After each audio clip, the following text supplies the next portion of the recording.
ఏం చేస్తున్నావు? బిర్యానీ పెట్టి చంపుతావా ఏంటి? జరిగిన ఇందులో ఉన్నదంతా ఖాళీ చేయకుండా తన ఇక్కడి నుంచి వెళ్ళకు. వదలరా. వదరు. తినేంత వరకు నేను వదిలే ప్రసక్తే లేదు. వదలరా. పూర్తిగా తినగలదని నాకు తెలుసు. నీకు ఇప్పుడు ఇది వేస్ట్ అవ్వకుండా ఉండాలి. నేను ఇప్పుడే ముగింపు చెప్తాను. మంచి బిర్యానీ.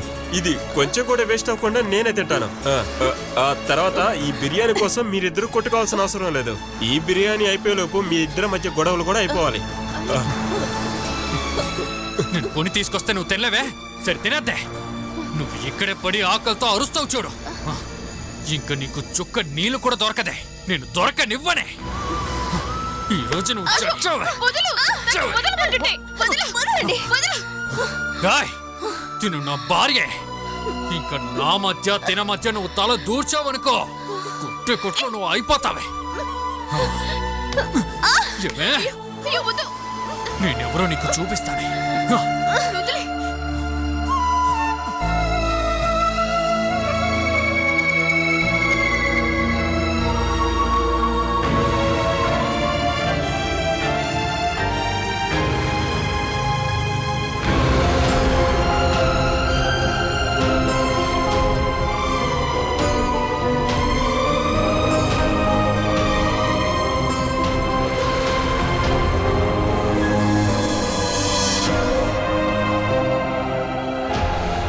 చెమేలి వాళ్ళ కొడుకే ఈ అనర్థాలన్నిటికీ కారణం. మీరిద్దరూ ఇక్కడే ఉండాలని లేదు. నాకు తెలుసురా, మేము మాత్రమే నీకు శత్రువులు. నేను చెప్పినప్పుడే నువ్వు ఇంటికి వచ్చుంటే ఈ అనర్థం జరిగేదా? శారద, నువ్వు ఇక్కడ అరవకుండా మాట్లాడితే మాట్లాడు, లేకపోతే ఇంటికి పద.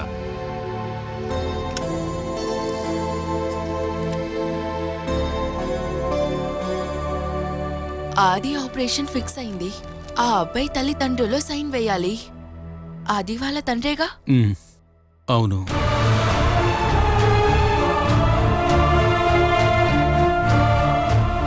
ఇక్కడ కింద సైన్ వేయండి.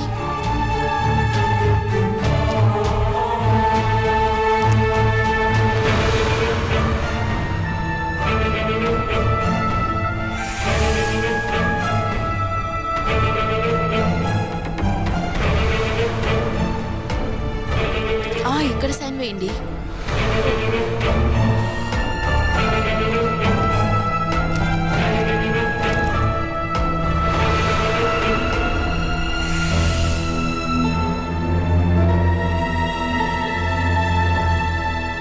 నేను ఒకసారి చూడాలి. ఆపరేషన్ థియేటర్కి తీసుకెళ్తాం కాబట్టి చూడలేరు. చెమిలి ఎలా ఉంది? ఇంకా అదే స్టేజ్ లో ఉన్నారు. ప్లీజ్ నిజం చెప్పండి. తను ఇషియలై. అన్నయ్య అనవసరంగా భయపడుతున్నారు. యాక్సిడెంట్లో తన తలకి భయంకరంగా దెబ్బ తగిలింది. ఇంకా ప్రెగ్నెంట్గా ఉంది కాబట్టి వేరే ట్రీట్మెంట్స్ కూడా డాక్టర్ చేయలేకపోతున్నారు. ఇప్పుడు ఆది ఆపరేషనే ముఖ్యం.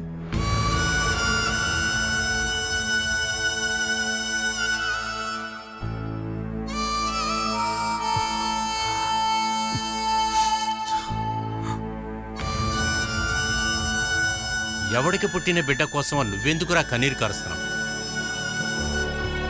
ఆది నా బిడ్డ.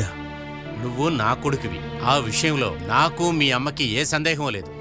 ఆ కుర్రోడి విషయంలో ఇదే మాట నువ్వు చెప్పగలవా? ఇటువంటి సమయంలో ఇలాగంతా చెప్పకూడదు, కానీ చెప్తున్నాను. తనకి పుట్టిన బిడ్డకి నువ్వు తండ్రిని చెప్పుకుంటే ఇటువంటి పరిస్థితే నీకొస్తుందిరా. ప్రీతి, వీళ్ళని ఇక్కడి నుంచి పంపించేసి. నిన్ను చుట్టం కోసమే వచ్చాంరా. నీకేం కావాలన్నా అది మేం చేసి పెడతాం. అది కాకుండా వేరే విషయంలో నాకే సంబంధం లేదు. శారదా, బయలుదేరి వెళదాం. వీడిని ఈ పరిస్థితిలో వదిలిపెట్టి నేను ఎలా రాగలనండి? నువ్వు ఇక్కడ ఉన్నావంటే వీడికే సమస్య ఎక్కువ.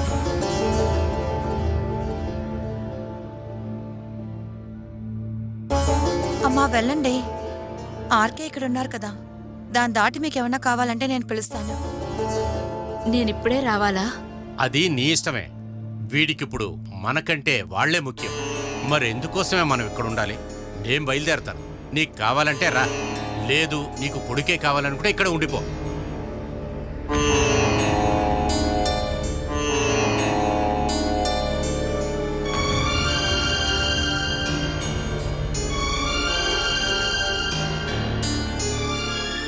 నాన్నకి కోపం తెప్పించొద్దు, వెళ్ళండి.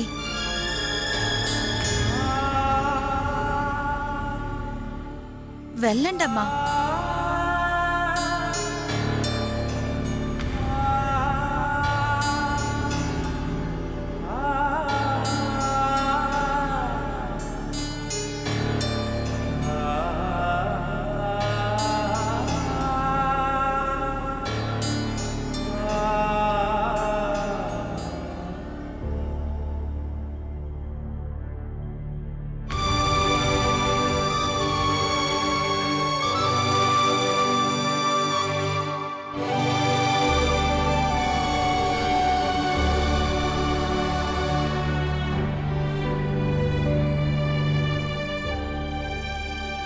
నాన్న కోపం వచ్చి అమ్మతో వెళ్ళిపోయారు. ఎందుకు కోపడ్డారు? చమేలి ఇంకా ఆ బిడ్డ గురించి. చమేలి ఇంకా ఆ బిడ్డ గురించి ఏమీ చెప్పలేమని డాక్టర్స్ చెప్తున్నారు. సూరజ్ అన్నయ్యకి ఖచ్చితంగా 2-3 నెలలకి రెస్ట్ కావాలి. ఈ పరిస్థితుల్లో ఇక్కడి నుంచి డిశ్చార్జ్ చేస్తే ఎక్కడికి వెళ్తారు? సూరజ్ సొంత ఇంటికి. సూరజ్ అన్నయ్య ఒప్పుకుంటాడా? నాన్నిప్పుడు మాట్లాడిన మాటలకి అన్నయ్యకి కోపం వచ్చుంటుంది. అదంతా మనం సరిచేద్దాంలే. ఇదిగో, ఇది తీసుకువెళ్ళి క్యాషువాలిటీలో చూపించు. నేను వెళ్ళి సూరజ్తో మాట్లాడతాను.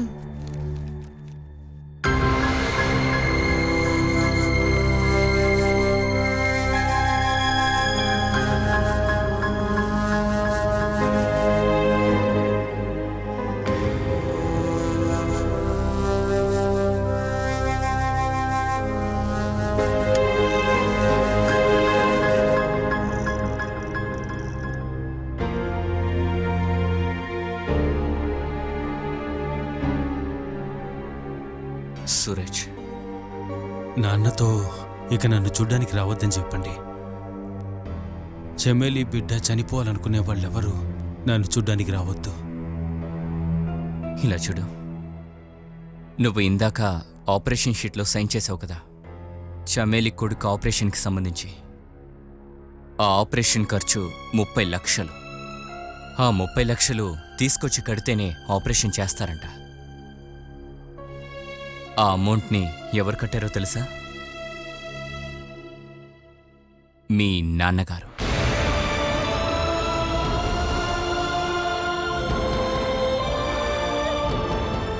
చమేలి ఇంకా తన కొడుకు చనిపోవాలని ఆయన అనుకుంటే 30 లక్షలు కట్టాలని మీ నాన్న అనుకుంటారా?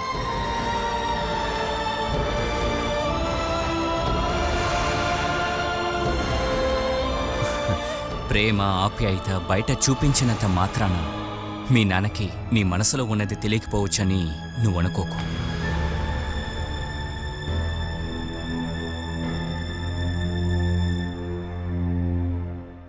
మిగతా విషయాల కంటే ప్రాణాల విలువ తెలిసినవాడే ఒక గొప్ప వ్యక్తి. ఆ మాటకొస్తే ఇప్పుడు నేను చెప్పిన గొప్ప వ్యక్తి ఇంకెవరో కాదు, మీ నాన్నే.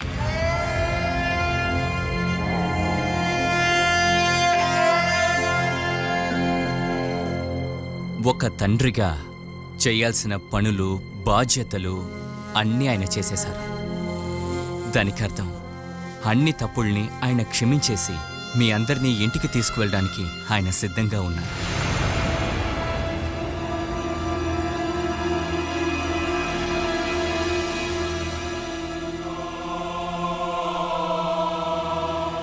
ఇక కొడుకుగా నువ్వు చేయడానికి కూడా ఒక బాధ్యత ఉంది.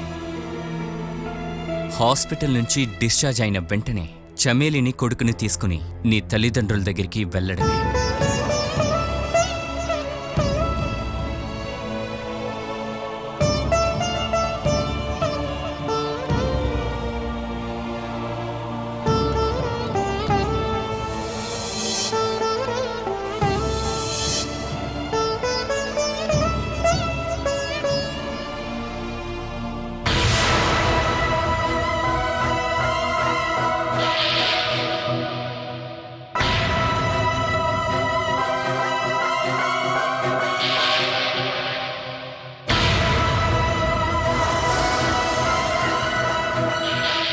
ఏమైంది? ఇప్పుడు తీసుకొస్తారు.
అంకుల్ అని పిలుస్తూ ఎప్పుడూ నా చేయి పట్టుకుని నడిచేవాడు. ఆలోచిస్తుంటేనే చాలా బాధగా ఉంది. నాకంటే నాన్నకి ఎక్కువ బాధగా ఉంది. ఆయనకి కూడా బాలేదు. ఆయనకి ఏమైనా జరిగిద్దేమో అని నా భయం.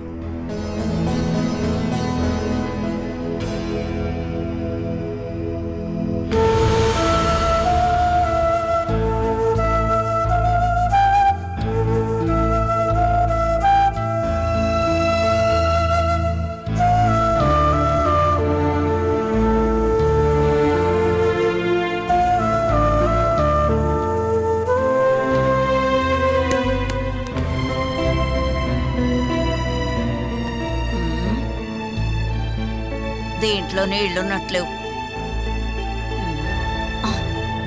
రాను రాను ఇక్కడ రాలిపడే కొబ్బరికాయలు వేణులాగే ఉన్నాయి. ఇప్పుడున్న పరిస్థితుల్లో కొబ్బరి బొండాలు ఎదుర్కొంటావా? ఇప్పుడు వీటి విలువ తెలియదు నీకు. ఒరే, నెలకి 15-20 వేలు రాబడొచ్చే కొబ్బరికాయలు కాచే స్థలం. దీన్ని సంరక్షించే వాళ్ళు లేక కనీసం మట్టి కూడా దొరకడం లేదు ఇక్కడ. అవన్నీ అలా ఉండనివమ్మా. అక్కడ ఆ షెడ్లో పడుకొని ఉందే తన గురించి చెప్పు. నేను దాన్ని అక్కడ ఉండమనలేదు. అదే కదా కోరి వెళ్ళింది, అనుభవించని. అది కాదమ్మా, ఎలాంటి అవసరం లేకుండా తను ఎందుకు ఇక్కడ ఉంచడం? ఇదిగో ఇదే కరెక్ట్ సమయం. తీసుకెళ్లి బయట పడేశామనుకో, అమ్మా వేణన్న ఒక్క మాట మాట్లాడలేడు. ఒరే, వేణు గురించి తెలియకుండా మాట్లాడుతున్నావు. వేణు దాన్ని కొట్టడం అన్నమాట నిజమే, కానీ వేరెవరైనా దాన్ని కన్నెత్తి చూసినా భరించలేడు.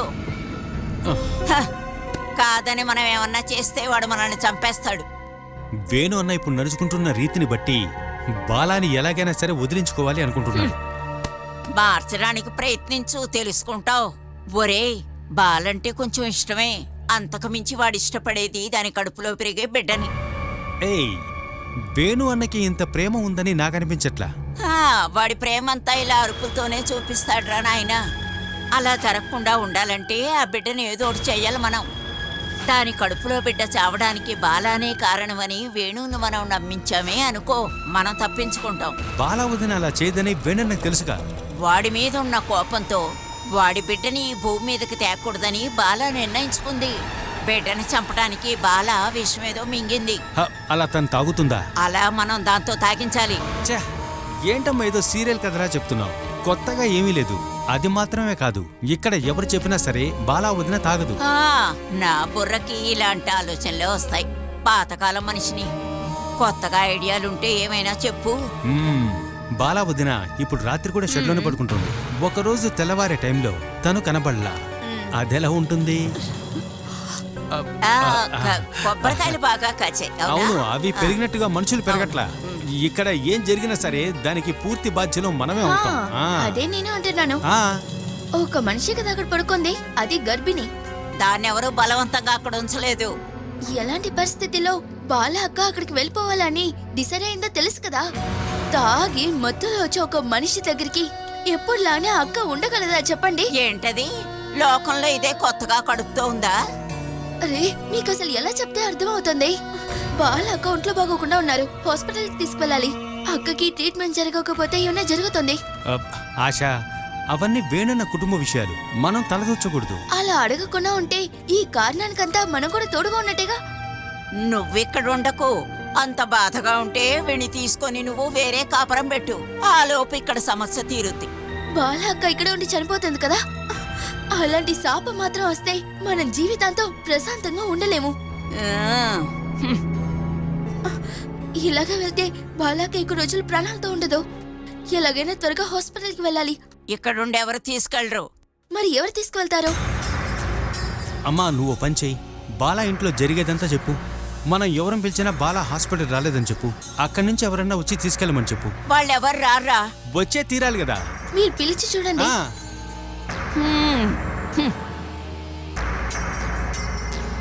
అవును, నీకెందుకు ఆశ ఇన్ని సెంటిమెంట్స్?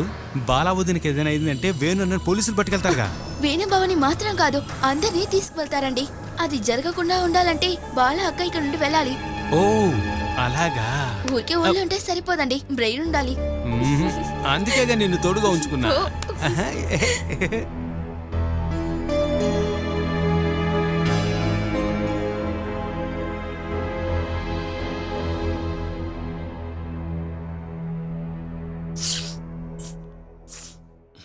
వేణు వాళ్ళ ఇంట్లోంచి జగదంబ కాల్ చేశారు.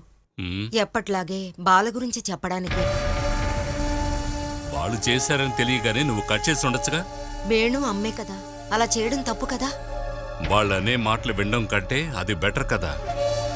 బాల వేణుల మధ్య మళ్ళీ గొడవట. బాలిప్పుడు ఇంటి వెనకాలన్న షెడ్లో ఉంటుందట. అక్కడే ఉండడం వల్ల చలిగాలి, ఎండ, దుమ్ములో పడి జ్వరం వచ్చిందని జగదంబ చెప్పింది. తను హాస్పిటల్కి వెళ్ళడానికి కూడా ఒప్పుకోవట్లేదట. ఒకసారి మనం వేణు ఇంటికి వెళ్ళి చూసొద్దామా?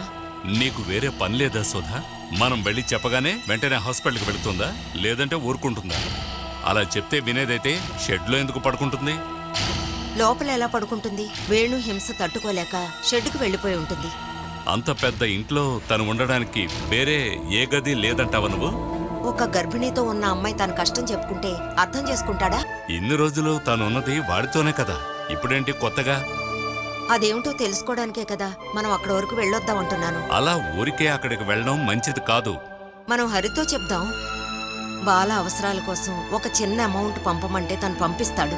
ఈ విషయంలో వాడికి కాల్ చేయొద్దు. ఫోన్ చేసిన వెంటనే అక్కడకు వెళ్లాల్సిన అవసరం ఏంటి అని అడుగుతాడు. అప్పుడు జైలుకు వెళ్లిన విషయం గురించి కూడా చెప్పాలి. బాల జైలుకు వెళ్లిన విషయం వాడికి చెప్పలేదని తప్పంతా నాదే అంటాడు.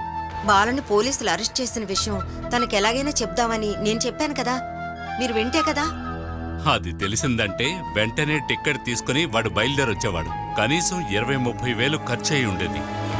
ఇంకా తన కేసుకి ఖర్చు పెట్టాల్సి వచ్చేది. పెళ్లి చేసుకుని వెళ్ళిపోయిన దానికి అంత ఖర్చు పెట్టాల్సిన అవసరం ఉందా? వాడికి తన చెల్లెలే కదా, అది తెలుసుకోవాల్సిన హక్కు వాడికుంది. ప్రస్తుతం ఏమీ అక్కర్లేదులే, ముందు సొంత ఇల్లు కావాలి. ఆ తర్వాత ఎవరికైనా సహాయం చేద్దాం. అవసరమైనప్పుడు చేసే సాయానికి విలువ ఉంటుంది. దానికి ఏదన్నా జరిగిన తర్వాత అప్పుడు వెళ్ళి ఏడవడం వల్ల ఎలాంటి ప్రయోజనం ఉండదు. ఆ జగదాంబ కావాలనే నీకు ఫోన్ చేసి ఏదో ఒకటి చెప్తోంది. బాలా ప్రసవించిన తర్వాత ఆవిడ చూసుకోలేదు కదా, అందుకని ఏదో ఒక సాగు చెప్పి బాలాని ఇక్కడికి పంపించాలని చూస్తోంది. అదే ఆవిడ ఉద్దేశం. ఆవిడ ఏం చెప్పినా సరే ఈ చెవి నుంచి విని ఈ చెవి నుంచి వదిలే. జగదంబ చెప్పింది నిజమై ఉంటే? అసలు నీ బాధ ఏంటి సుధా?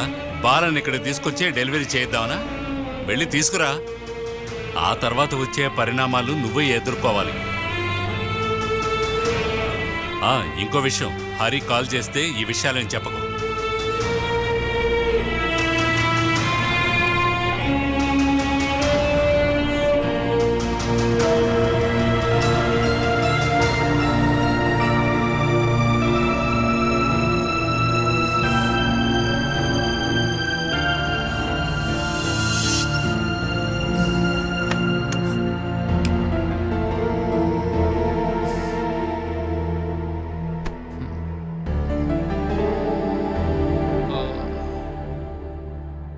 చచ్చినా ఇక్కడి నుంచి వెళ్ళనని అది భీష్మించుకొని కూర్చుందిరా.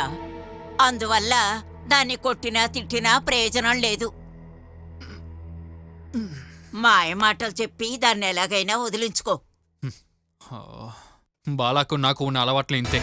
ఒరేయ్, అది దేనికి లొంగని మొండిగటం. నువ్వెంత వదిలించుకుందామనుకున్నా నీ కాళ్ళ చుట్టూనే తిరుగుతుంది. అలాంటి మనిషి నీకెందుకురా? అసలు ఆ బిడ్డ నీదో కాదో అని అనుమానం. ఓసే ముసల్దానా, అసంగా మాట్లాడవనుకో. నేను కాదురా, నువ్వేగా. మాటకు 30 సార్లు దాని ప్రవర్తన సరిగ్గా లేదంటున్నావు. తను ముందు అలా ఉండుండొచ్చేమో, కానీ తన కడుపులో ఉన్న బిడ్డ నాదే.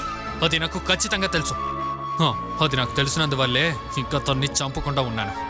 అది ఊరంతా తిరిగి ఇక్కడికొస్తే దాని మీద ఎందుకురా నీకింత నమ్మకం? తను కడుపు అయిన తర్వాత కదా ఇదంతా జరిగింది. నువ్వు అసలు మగాడివేనా? ఇక్కడ నుంచి మొరక్కుండా ఇక్కడి నుంచి బయటకెళ్ళు. నేను ఇంకా నిన్నెందుకు కొట్టకుండానే ఉన్నానో నీకు తెలుసా? నా మీద ప్రేమ? అయ్యో లేదు. 3-4 నెలల తర్వాత అమ్మలేని బిడ్డని పెంచాలనే ఆలోచనతోనే. అసలు నువ్వేమంటున్నావు? నా బిడ్డని తను కని ఇచ్చిన తర్వాత తనకి ఈ ప్రపంచంలో ఉండదు. ఆ కిచెన్ నుంచి ఏది తీసుకొచ్చినా నాకు వద్దు. ఇక్కడే ఏదో ఒకటి వండుకొని నేను బతికేస్తాను. నిన్ను ప్రేమగా చూద్దాం అనుకున్నాను, నమ్మవుగా. మీ ప్రేమేమిటో మీ కొడుకు ప్రేమేమిటో నాకివన్నీ బాగా తెలుసు. దయచేసి మీరు నన్ను ఇబ్బంది పెట్టకండి. ఇది నీకోసం తెచ్చిన సూపు. నువ్వు దీన్ని తాగితేనే ఇక్కడి నుంచి వెళ్తాను. నాకొద్దు. నువ్వు తాగుతావో లేదో నేను చూస్తాను. తాగు, తాగవే, తాగు.